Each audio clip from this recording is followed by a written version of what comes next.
आज़ादी के 77 साल बाद आपराधिक न्याय प्रणाली, हमारी क्रिमिनल जस्टिस सिस्टम पूर्णतया स्वदेशी हो रही है और भारतीय इथोस के आधार पर ये चलेगी।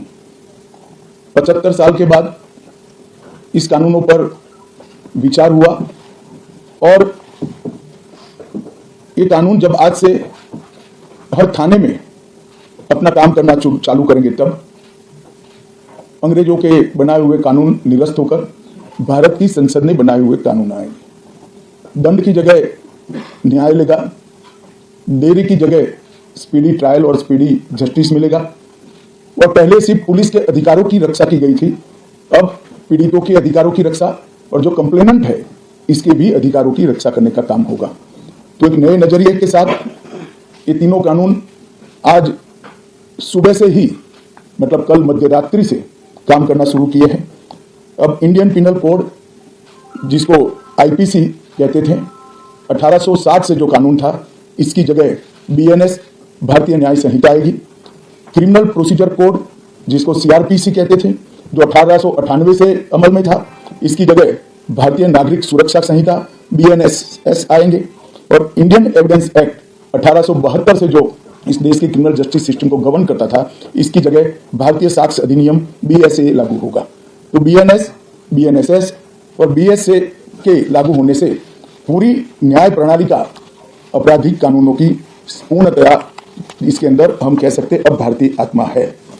इसके ढेर सारे प्रावधान ऐसे किए गए हैं जिससे कई समूहों को फायदा होगा। कई सारी दफाएं जो अंग्रेजों के समय से विवाद में रही, इसको हटाकर आज के समय के अनुकूल धाराएं जोड़ी गई है। और कई सारी ऐसी चीजें जिससे भारतीय नागरिकों को परेशानी थी, इसको हटाकर नए प्रावधान किए गए हैं। सबसे पहले हमने इसमें हमारे संविधान के स्पिरिट के तहत दफाओं की और चैप्टर्स की प्रायोरिटी तय की है। सबसे पहली प्रायोरिटी महिलाओं और बच्चों के अपराध को दी गई है और मैं मानता हूं कि एक करने की बहुत समय से पहले जरूरत थी। एक पूरा अध्याय इसमें जोड़ा गया है जिसमें 35 धाराएं हैं और 13 प्रावधान हैं, जिसमें गैंग रेप के लिए अब 20 साल की सजा या तो कारावास, आजीवन कारावास, नाबालिग के साथ बलात्कार में मौत की सजा, झूठा वादा पहचान छिपाकर शोषण करने वालों के लिए भी अलग से अपराध बनाया गया है। पहले सुप्रीम कोर्ट के जजमेंट से चलता था। पीड़िता का बयान उसके घर पर महिला अधिकारियों की उपस्थिति में और अपने परिजनों की उपस्थिति में लेने का भी प्रावधान किया है। और इसके साथ साथ ऑनलाइन एफआईआर की व्यवस्था से भी ढेर सारी उत्पीड़न का सामना कर रही महिला एम्बरेसमेंट से बच पाएगी, ऐसा हमारा मानना है। सालों से देश भर में मॉब लिंचिंग के अपराध के लिए कानून में कोई प्रावधान नहीं था। प्रावधान करने की मांग होती थी। पहली बार मॉब लिंचिंग को परिभाषित किया गया है। नस्ल, जाति, समुदाय, लिंग, जन्मस्थान, भाषा और अन्य कारणों से जो मॉब लिंचिंग होता है, इसमें 7 वर्ष के कारावास से लेकर मृत्यु की सजा और आजीवन कारावास तक इसके अंदर जोड़ा गया है। तो एक बहुत बड़े समय से जो मांग थी वो पूरी होने जा रही है। राजद्रोह एक ऐसा कानून था जो अंग्रेजों ने अपने शासन की रक्षा के लिए बनाया। चाहे महात्मा गांधी हो, चाहे तिलक महाराज हो, चाहे सरदार पटेल हो, सभी लोग यही कानून के तहत 6-6 साल की सजा काटे थे। इसी कानून के तहत केसरी पर प्रतिबंध लगाया गया था। वो अपने राज्य की सुरक्षा के लिए अंग्रेजों ने बनाया हुआ कानून था। राजद्रोह को हमने जड़ से समाप्त कर दिया है और देश विरोधी हरकतों के लिए नई धारा लेकर आए हैं। पहले सरकार के खिलाफ स्टेटमेंट देना गुनाह था, अब भारत की एकता और अखंडता को क्षतिग्रस्त करने के लिए ये कानून अमल में आएगा। तो आजादी के इतने सालों के बाद ये कानून में बदलाव हुआ है, जो एक बहुत बड़ा परिचायक है हमारे संविधान के स्पिरिट का। मैं आप सभी के सामने बड़े विश्वास के साथ कहता हूं कि ये तीनों कानूनों के पूर्ण स्पिरिट के साथ देश भर में लागू होने के बाद ये कानून सबसे आधुनिक न्याय प्रणाली का सर्जन करेंगे। टेक्नोलॉजी को हमने न केवल अपनाया है, आने वाले 50 सालों तक टेक्नोलॉजी में जो भी अनुसंधान होने की संभावनाएं हैं, इस सबको कानून के अंदर हमने व्याख्या के तौर पर समाहित किया है, जैसे आने वाले समय में भी जो अनुसंधान होंगे वो व्याख्यायित किए गए। ये विश्व की सबसे आधुनिक न्याय प्रणाली बनेगी, इसका मुझे विश्वास है। कंप्यूटराइजेशन की प्रक्रिया ऑलरेडी पूरी हो गई है। 99.9% थाने कंप्यूटराइज हो चुके हैं। ई रिकॉर्ड जनरेट करने की प्रक्रिया भी हमने 2019 से ही चालू कर दी थी। 0 एफआईआर, ई एफआईआर, चार्जशीट, और जवाब ये सभी डिजिटल होगा। किसी को बड़े बड़े जेरोक्स निकाल कर करने की जरूरत नहीं है। 1 लाख पेज की चार्जशीट भी एक छोटे से पेन ड्राइव से जजेस के सामने जाएगी और पक्षकर्ताओं को दिए जाएगी। 90 दिन के अंदर इस कानून में पीड़ित को, जिन्होंने न्याय की गुहार की है, उनको अपने केस का प्रोग्रेस ऑटोमेटिकली ऑनलाइन भेजा जाएगा। हमने इसके अंदर 7 साल और उससे ज्यादा सजा वाले सभी गुना में फॉरेंसिक की टीम की विजिट को कंपलसरी कर फॉरेंसिक एविडेंस को कानूनी जामा पहनाने का काम किया है। मैं मानता हूं कि इससे बहुत फायदा होगा। दोष सिद्धि का प्रमाण हम बहुत आगे तक ले जा पाएंगे। साक्ष्यों की रिकॉर्डिंग और जांच पड़ताल में रिकॉर्डिंग की अनुमति दी है। वीडियोग्राफी को सर्च और सीजर के वक्त पर अनिवार्य किया है, जिससे किसी को फंसाने की कोई साजिश न हो पाए। ई बयान बलात्कार की पीड़िता का या छेड़खानी की पीड़िता का ई बयान को भी कानूनी माना गया है और कोर्ट में ऑडियो वीडियो के माध्यम से पेशी करने का भी प्रावधान हमने किया है। ई पेशी में गवाह, आरोपी, विशेषज्ञ और पीड़ित सभी को कानूनी जामा पहनाने का काम किया है। इसमें जो फॉरेंसिक विजिट को अनिवार्य बनाया गया है, इसको हमने दूरदर्शितापूर्वक काम कर नेशनल फॉरेंसिक साइंस लेबोरेटरी 2020 में बनाकर इसके लिए ट्रेन मैन पावर का सर्जन का काम ऑलरेडी कर चुके हैं। मुझे पूरा भरोसा है कि 3 साल के बाद इस देश में हर साल 40,000 से ज्यादा ट्रेन मैन पावर का फोर्स हमारी कानूनी क्रिमिनल जस्टिस सिस्टम की सेवा में उपलब्ध होगा। कमीशन का रेशियो इसके माध्यम से 90% तक ले जाने का हमने प्रावधान किया है और फॉरेंसिक इंफ्रास्ट्रक्चर को बढ़ाने के लिए अभी हमारी कैबिनेट ने निर्णय किया है और 9 राज्यों में फॉरेंसिक साइंस यूनिवर्सिटी के कैंपस खोले जाएंगे और 6 सेंट्रल फॉरेंसिक लेबोरेटरीज को भी हमने करा है। ये कानून विक्टिम सेंट्रिक है। पहले दिनों तक किसी को पुलिस ले जाती थी, परिवार वालों को कोर्ट में आना पड़ता था।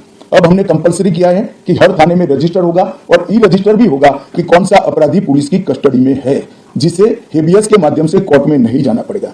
तलाशी और रेड दोनों स्थिति में वीडियोग्राफी की जाएगी, जिससे पुलिस के अधिकारों का दुरुपयोग न हो पाए।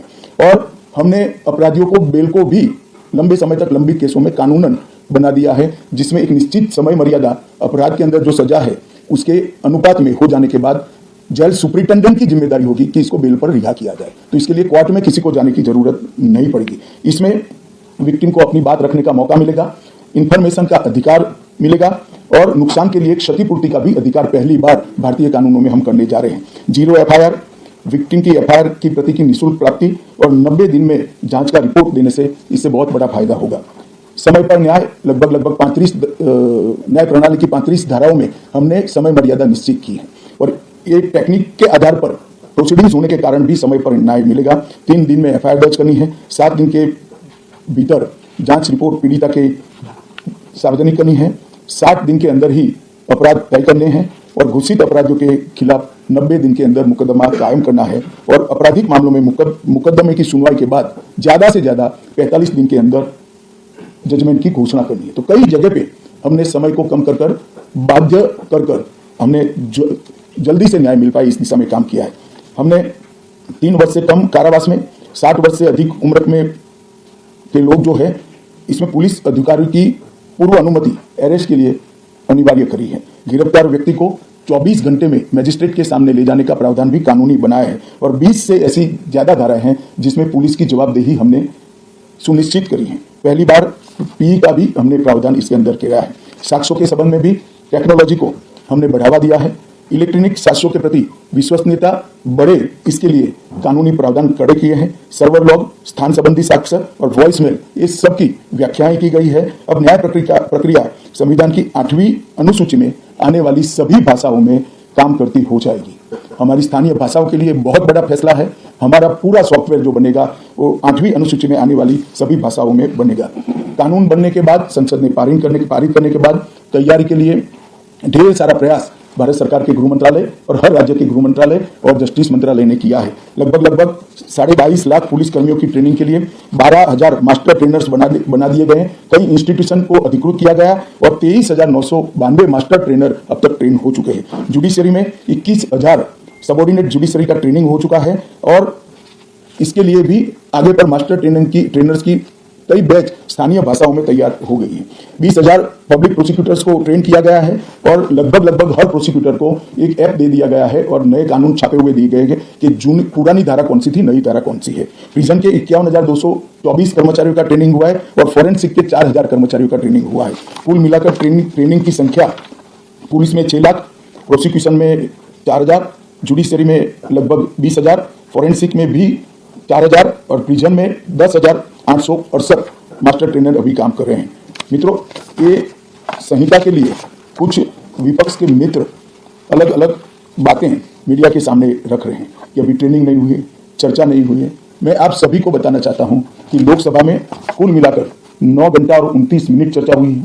34 सदस्यों ने इसके अंदर पार्टिसिपेट किया है। राज्यसभा में 6 घंटा और 70 मिनट चर्चा हुई, 40 सदस्यों ने पार्टिसिपेट किया है। एक ये भी झूठ चलाया जा रहा है कि सबको बाल निकालने के बाद ये बिल लाया गया। बिल बिजनेस एडवाइजरी कमेटी में पहले से निश्चित था।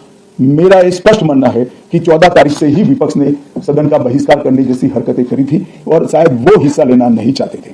और दोनों सदनों में 14 तारीख में लोकसभा में 96 और राज्यसभा में 46 सदस्यों ने ऐसी हरकतें की जिससे पीठासीन अधिकारी उनको बाहर करने के लिए मजबूर हो जाए। फिर भी एक ऑप्शन था। ये बहुत बड़ा दूरगामी परिणाम लाने वाला कानून था। वो एक कानून के लिए स्पेशल अंदर रखकर चर्चा में अपना मत रख सकते थे। इसके पहले भी मैंने 2020 में सभी सांसदों को पत्र लिखकर उनके सुझाव मांगे थे, सभी मुख्यमंत्रियों को पत्र लिखकर उनके सुझाव मांगे थे, सभी सुप्रीम कोर्ट के सम्मानीय न्यायाधीशों को पत्र लिखकर उनके सुझाव मांगे थे, सभी हाईकोर्ट के चीफ जस्टिस को पत्र लिखकर सुझाव मांगे थे, गृह सचिव जी ने सभी आईपीएस अफसरों से सुझाव मांगे थे, सभी कलेक्टर से सुझाव मांगे थे और ये सब सुझाव मिलाकर मैंने खुद अधिकारियों की बैठक को अलग करे तो मैंने खुद 158 बार इसकी मीमांसा कर बैठक कर विचार कर एक बिल बनाया। ये बिल को भी संसद ने ऐसे ही पारित नहीं किया है। गृह विभाग की समिति के पास ये बिल को भेजा गया। 2.5 महीना या तो 3 महीना इस पर विशद चर्चा हुई। सभी दल के सांसदों ने इसके अंदर हिस्सा लिया है, अपने सुझावों को रखा है। 4-5 पॉलिटिकल स्टाइल के सुझाव छोड़कर मैं दावे से कह सकता हूं हर सुझाव को समाहित कर 93 बदलाव कर बिल को फिर से कैबिनेट ने पारित किया और पारित करने के बाद सदन के सामने रखा गया। इतने बड़े सदियों के बाद हो रहे सुधार को पॉलिटिकल कलर देना मैं मानता हूं ठीक नहीं है। मेरे तो सभी विपक्ष के साथियों से विनती है, पॉलिटिक्स करने के ढेर सारे मुद्दे हैं, आराम से करिए पॉलिटिक्स, कोई चिंता नहीं, हम भी जवाब देंगे। मगर ये कानून देश के 140 करोड़ नागरिकों को संविधान का जो स्पिरिट है, न्याय और आत्मसम्मान, वो समय पर दिलाने की एक एक्सरसाइज है। तो आप सभी लोग इसमें कोऑपरेट करिए और मैं मानता हूं कि जिसको भी कुछ कहना है, मेरा दफ्तर हमेशा खुला है, मैं अवेलेबल हूं। मिलने से पहले रोड पर जाना मैं मानता हूं ठीक नहीं है। चर्चा करनी चाहिए, कुछ भी हो बात करनी चाहिए और मेरा स्पष्ट मत है जो मैं आज बेबाक तरीके से आप लोगों के सामने रखना चाहता हूं। रिकॉर्ड के आधार पर कह सकता हूं मैं, भारत के आजादी के बाद किसी भी कानून पारित कराने के लिए इतनी लंबी चर्चा का प्रोसेस नहीं हुआ है। ये मैं रिकॉर्ड पर कहने के लिए तैयार हूं। 4 साल तक इस कानून पर विचार हुआ और अगर आपको अभी भी कुछ कहना है तो आप जरूर आइए, मैं सुनने के लिए तैयार हूं। मगर कृपया इस कानून को पब्लिक तक इसकी सेवा करने देने का मौका देना चाहिए। समय पर न्याय मिलेगा तो देश का भला होगा। संविधान की सुरक्षा और आत्मसम्मान की भावनाओं को नागरिक प्राप्त कर पाएंगे तो देश का भला होगा। और सबसे बड़ा बदलाव है, हमने थोड़े धैर्य के साथ टीथिंग प्रॉब्लम को देश की जनता ने भी बड़े धैर्य के साथ लेकर सिस्टम को सुधारने का मौका देना चाहिए। और मैं सभी दलों से भी कहना चाहता हूं कि राजनीति से ऊपर उठकर आप इसका समर्थन करिए और जो भी सुझाव जनता के हित में है लेकर आइए। हम इस पर चर्चा करने के लिए तैयार हैं। आप लोगों के मन में कोई बात है तो आप जरूर पूछ सकते हैं।